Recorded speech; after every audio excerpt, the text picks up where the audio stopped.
একটু একটু অল্প অল্প করে দিয়ে দিতেছি।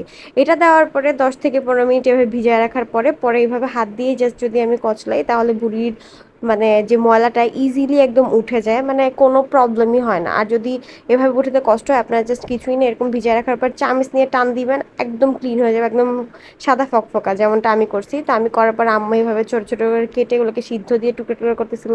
আর আমি এদিক দিয়ে দেখতেছিলাম যে আমার মেহেদির রংটা মানে ভুঁড়ি পরিষ্কার করার পরে এত সুন্দর ছিল, মানে এত ডার্ক ছিল, যাই হোক। তো এরপরে ঘরের সব কাজ করার পরে ফাইনালি শেষ করে একদম ফ্রেশ হলাম। হওয়ার পরে একটা সুন্দর করে ঘুম দিলাম, কজ শরীর একদম ছেড়ে দিছে, এই জন্য একটা সুন্দর করে ঘুম দিলাম। ঘুম থেকে উঠার পরে আম্মার হাতে মজার এক কাপ চা খেলাম, আর এরপরে মজু খাইলাম, আর এক বাটি মাংস নিয়ে বসলাম। আর অবশ্যই সবাই কমেন্ট করে জানাবে যে আজকে তোমাদের বাসায় মাংসর সাথে কি কি খাও। অনেকে খিচুড়ি, পোলাও, রুটি খাও, তো সেটাই শেয়ার করবে। তো আশা করি আজকে তোমাদের আমার এই ভিডিওটা ভালো লাগছে। আল্লাহ হাফেজ।